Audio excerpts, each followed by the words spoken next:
significant shakeup at the Centers for Disease Control and Prevention, CDC, has captured national attention following the abrupt departure of Director Susan Monarez, less than a month into her Senate-confirmed tenure.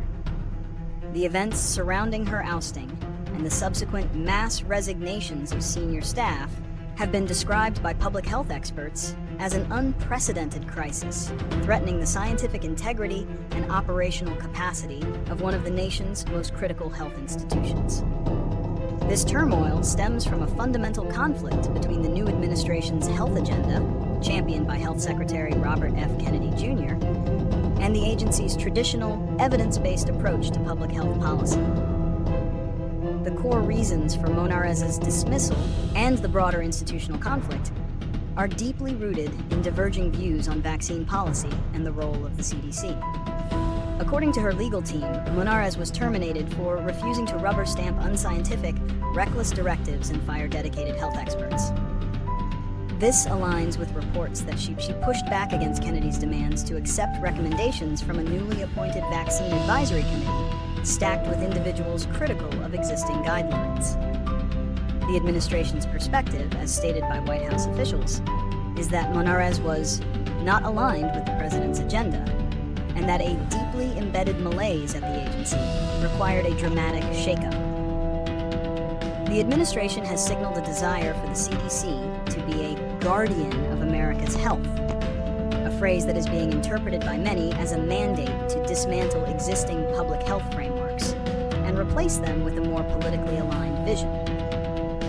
This clash of philosophies has created an untenable environment where scientific fidelity is seen as a barrier to political goals, a situation that multiple resigning officials have described as the weaponization of public health. The immediate consequences of these events are profound. The firing of Monarez and the resignations of at least 4 top officials, including the agency's deputy director and head of immunization, have created a critical leadership vacuum. These departures represent a massive loss of institutional knowledge, expertise, and credibility. An open letter from over 750 HHS employees, along with a staff walkout at the CDC's Atlanta headquarters, highlights the widespread alarm and demoralization within the agency. Public health associations and medical experts have reacted with outrage, warning that the chaos will leave the country less prepared for future public health emergencies and further erode public trust in scientific institutions. The appointment of Jim O'Neill, a former tech investor with no medical or public health training, as acting director only intensifies these concerns, as his background and past criticisms of health regulations raise questions about the future independence of the CDC. Looking ahead, the road to recovery for the CDC will be long and arduous.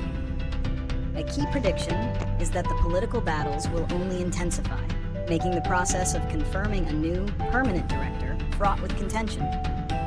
The agency is likely to continue operating with a skeletal crew of senior leaders, hindering its ability to execute its core mission of disease surveillance, research, and public health communication. Furthermore, the politicization of vaccine policy will likely lead to greater confusion and vaccine hesitancy among the public, which could have serious public health ramifications, particularly for vulnerable populations and in the event of new outbreaks. The credibility of the CDC on the world stage, built over decades of rigorous independent science, is also at risk. To navigate this crisis, several solutions are paramount. The most immediate need is a swift, bipartisan congressional investigation to provide transparency and hold those involved accountable. This would not only clarify the circumstances of the firings, but also send a clear signal that the politicization of public health is unacceptable. The administration must also be pressured to prioritize the appointment of qualified, non-ideological leaders who are committed to upholding the scientific mission of the agency. A long-term solution requires a broader, multifaceted effort to restore public trust. This could involve public-facing campaigns to demystify public health science, a renewed commitment to transparent data sharing, and a concerted effort by all stakeholders, from lawmakers to medical professionals, to champion the importance of evidence-based policy. Ultimately, a healthy CDC is a prerequisite for a healthy nation, and a return to scientific principle over political expediency is is the only viable path forward.